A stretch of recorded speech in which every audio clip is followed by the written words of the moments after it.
So, here is my story. Back in May of 1990, there was an unseasonably late snowstorm.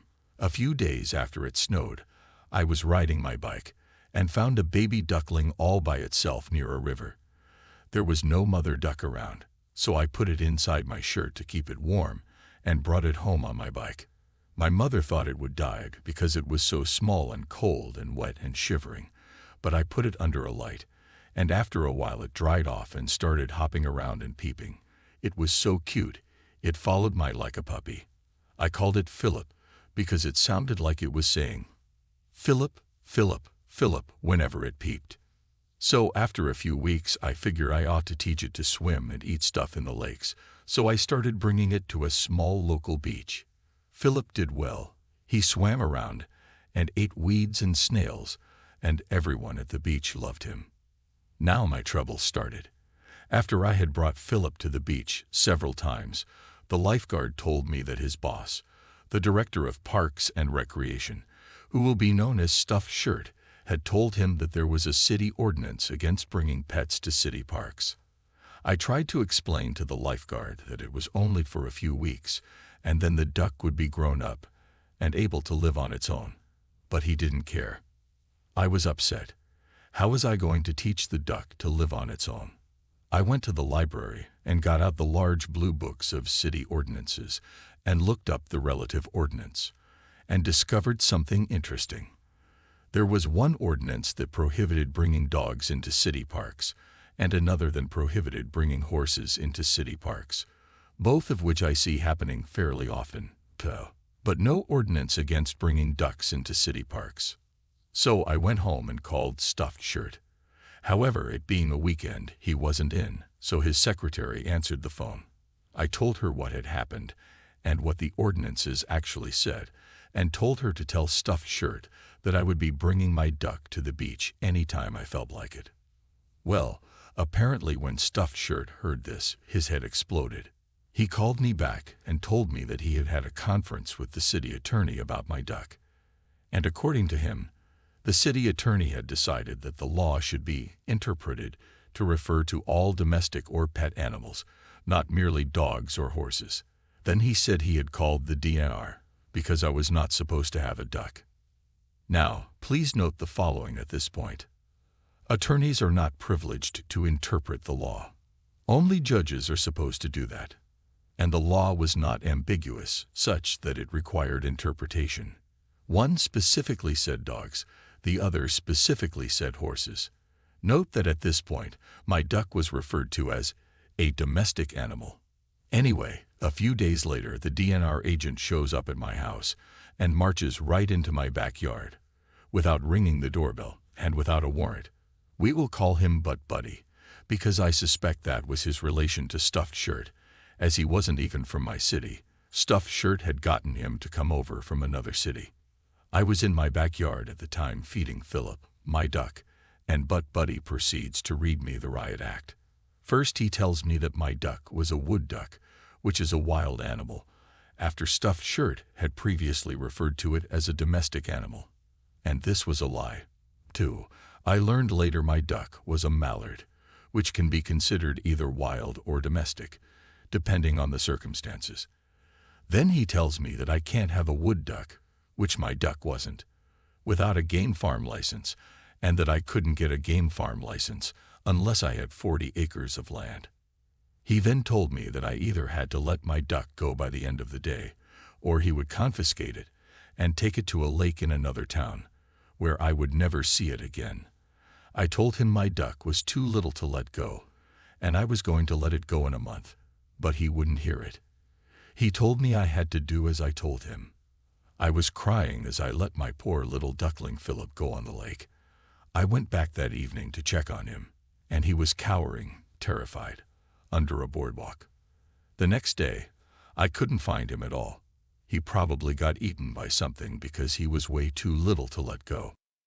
Then, would you believe, the next week, Butt Buddy the game warden came back onto my property, without permission, again, to make sure the duck was not still there. Now, onto the revenge part.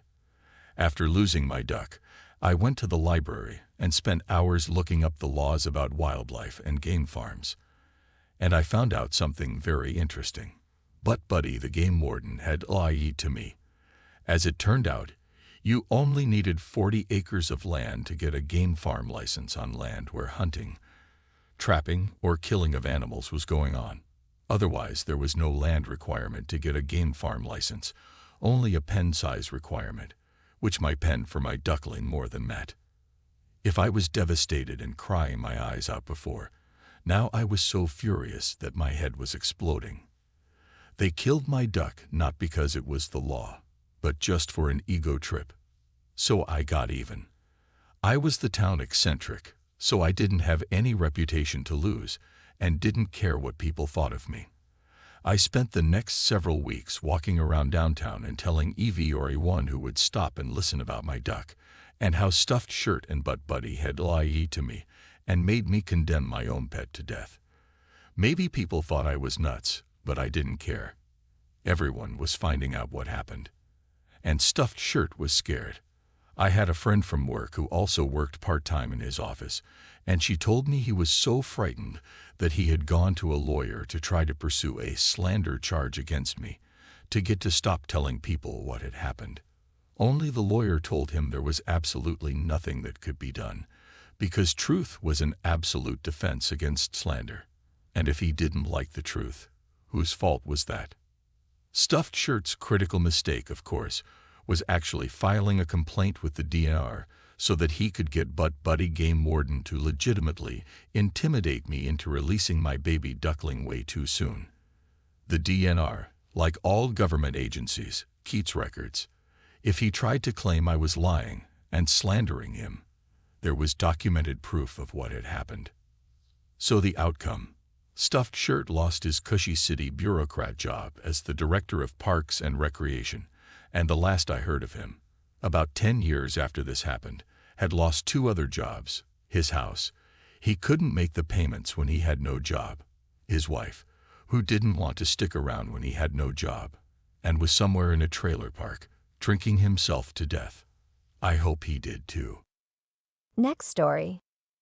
I've wanted to tell this story for so long, and I figured this was the perfect place. Apologize if the spelling and grammar aren't amazing. I've written this out in one sitting and don't have the energy to edit. When I was about 10 years old, my dad got a new girlfriend, Lauren. Lauren was an evil monster.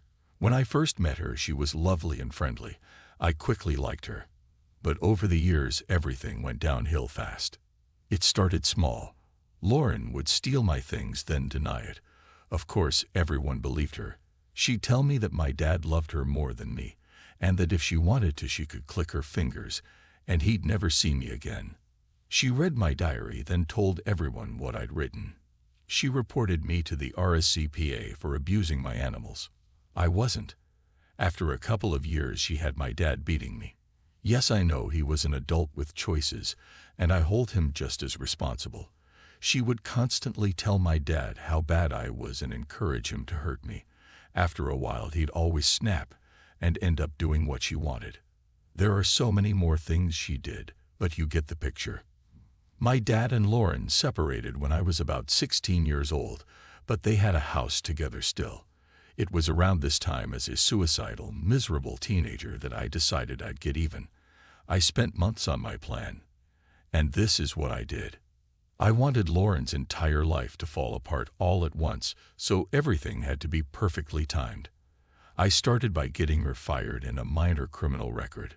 Lauren worked at a police warehouse for seized items, but naughty Lauren was stealing from the warehouse, so I made notes on what she stole and when. Once I had a decent enough list, I anonymously contacted her boss with my list. Lauren was immediately suspended. After a few weeks, she was found to be guilty of stealing.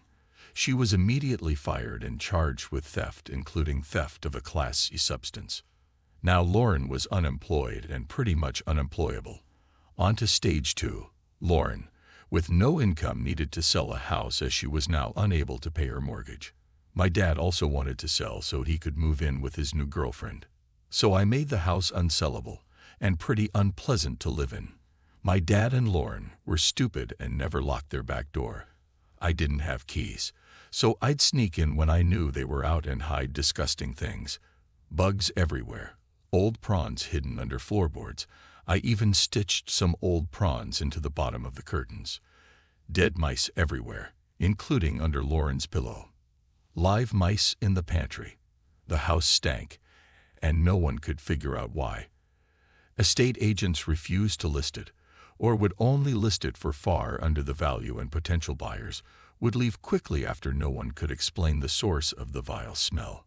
Lauren was approaching bankruptcy, exactly what I wanted. Only one area of her life left to destroy. Lauren had been in a relationship for a year or so with this guy. I can't even remember the poor guy's name. We'll call him John. Well, Lauren was cheating on John, and with his own father of all people. Poor John proposed to Lauren. He needed to know who she really was. One day when Lauren had John's dad over, I got in the house via the unlocked back door. I grabbed her mobile, which she'd left in the kitchen. It took a few attempts and a lot of house watching to get lucky with the phone. I texted John from her phone pretending to be Lauren. I told him I was sick and asked him to come over. Of course, good old John rushed over. I unlocked the front door and texted him letting him know to let himself in as I was in bed sick. I left and hid around the area. The drama was intense. Lauren and John's dad half-naked chasing after John in the street, screaming, crying. I think John might have even punched his dad before driving off. Obviously, the relationship was over, and John's dad even ditched her in an attempt to get his son's forgiveness. So Lauren was alone, broke, unemployable, facing charges and about to be bankrupt. Sadly, I don't know how the story ends. I cut contact with my dad around that time, and thus my connection to Lauren was gone. I do remember my dad mentioning her being suicidal right before we stopped speaking, so in my eyes my goal was achieved. I didn't need to see the fallout anyway. Just knowing what I'd achieved was more than enough for me. Next story. So I like to drink with my old man. He have 3 daters and 1 son. He told this story to me and my little sister. She's only 1 year younger than me. My oldest sister lived with her mom and stepfather at the time it happened. One day when she was 12, she called my dad in tears and told him about how she was molested by her stepdad. She just wanted to tell someone who would believe her, because her mother at the time didn't. My dad was about to get his stuff to beat her stepdad's ass, but my sister told him that she didn't want him to do anything, since she didn't want him in jail. So my dad quickly contacted some old friends and gangs and told them everything. He was furious. My oldest sister's stepdad was beaten so bad, he barely recovered. Her stepdad and mom separated not long after. My dad made sure to call his work and tell them everything, got him fired. My dad made sure to know everything about this man so he could ruin his life as much as possible. When he got to a new city, and my dad got word of it, he made sure he got another extra beating or 2. This went on for years on end. My dad was told a few years ago that he sits in a wheelchair now and can barely do anything by himself. He's still not satisfied. If it were up to him, he would be dead. No one hurts his children. My oldest sister haven't really had any real relationship and lives with her best friend and a cat. She's 32 now. She's happy to this day, and I finally get to meet who she is. She reminds me a lot of our dad. Same humor, same behavior, a lot of the good stuff. And she looks out for family. She's such a great person. Next story. I'm the same person who wrote about destroying my darling sibling, DS. X's world, after he mentally/emotionally abused them, was chronically unfaithful, cheated while they were across the world, and then publicly dumped them on Facebook. This is about the spouse that I married on that fateful visit by DS. Now, when I met Cunt Face, hereto known as CF, he was ideal. He was what I thought I needed. I believed I loved him, and that the fairy tale was real. We met by random chance, both many hours from our homes, me whilst running away from a situation at home, he while a planned trip abroad. I ended up in Europe within a month, and we married about 10 months later. All good, right? Well, It was. Until I started racking up multiple university degrees with honors, and he began to realize that not only was I significantly younger, about 17 years, thinner, a big issue in his mind, not in mine at all, and, according to him, better looking. I was now significantly better educated. He was always a bit insecure, but the degrees seemed to really push him over the edge. While I was waiting for my spousal visa, things were falling apart. We both kind of gave up but decided to resolve to save our relationship. I moved and found that nothing he had promised to prepare had happened. The home situation was a mess. We were living with his quite elderly widowed father, and he was meant to be taking care of him and the household. None of this was happening. Instead, both CF and his disgusting sister, now known as Ugly Fuck or UF, were essentially living as leeches off of their 80-something father. I tried to make things work, but within a week and a half of me landing, he threw an iPad at my head and punched the wall next to my head while screaming that he could have me deported at will. Okay, well, fine. I made a promise. I kept trying. It got worse. I took months of emotional abuse, insults, threats, cursing, and everything else short of him actually laying hands on me. 6 months later, he randomly disappeared for 2 weeks to visit Seattle without mentioning it to me. I left. I started over with nothing much to my name, but a job and a bit of money thousands of kilometers from anyone I knew. He expected me to run home. I didn't falter. I blossomed. About a year later, I met my present partner, who has been the truest and most loyal partner I could have wished for. Truly, if I had to do it all again, I would if I knew my partner would be on the other side. Now for my revenge. I happened to find out that he had a new girlfriend that seemed very serious, and noticed she had mentioned wedding planning on social media. You have to keep tabs on your abusers, especially when your safety is at risk. Now she's welcome to him. The only issue is, due to draconian divorce laws in my current country, we were not divorced yet. He planned on marrying her in another country. When we met, he told me he had never been married. I later found out he was indeed divorced. I was willing to bet he fed her the same exact lie. So I sent her a message. My suspicions were confirmed. He told her he had never been married. I was wife number 2. She didn't want to believe it until I sent her a photo of our marriage license, as well as a few wedding photos. I did feel really badly about doing that to her, because I could tell how hurt she was. But I knew it was better for her to know the truth than to inadvertently marry him the next month in Seattle as they had planned. She had children. She had a violent ex-husband.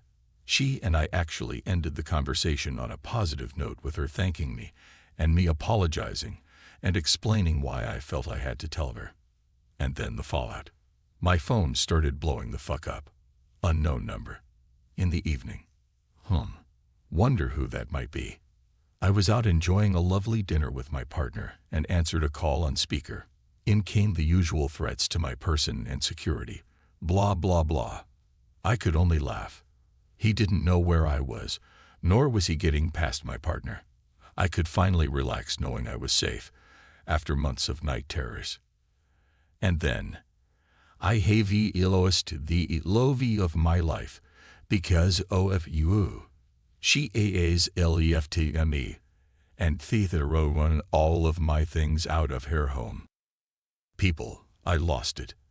I could not stop laughing. It was poetic. He sent a similar email to my mother laced with blatant lies about me, as if she didn't know the play-by-play as it was happening, and as if she'd believe a word he had to say anyway. After I got done laughing, I hung up on him and had my number changed. Then, I remembered his sister, UF, was living at the same home. UF has a disabled daughter that lives 200 kilometers away that she claims benefits for, including an apartment and money allowances. She then sublets the handicap-accessible apartment to her boyfriend illegally whilst leeching off of her father. She's also a thief, caught on hidden camera literally taking notes out of CF's wallet. CF and UF absolutely despise each other and are only both living there in hopes of driving the other out in order to get the house as inheritance. Now, if UF got reported to the council for fraud, and they did minimal investigation, they'd see she was falsely claiming benefits for an adult daughter who lived far away and had her own benefits, deserved, from another council. She would lose her apartment and possibly face jail time. If she lost her apartment, it was certain she would never leave the father's home. It was CF's worst nightmare. So, I made it happen. Besides, how dare UF claim money she isn't entitled to simply due to her being too lazy to work? She was a neglectful mother when she was actually caring for her kid, leaving her kid in a wheelchair with a jam sandwich and running to the pub the moment benefit money came in. Now she was lying and keeping a rare accessible apartment from someone who truly needs it. That more than justified. But the thought of both of them being stuck in the same house, fighting all day and night, both too lazy to leave and too stubborn to give up the inheritance they fantasize about. That's a lovely thought to me. What makes it better? Knowing he cried his eyes out over his lost fiancée in that very same house, soaking in his miserable existence.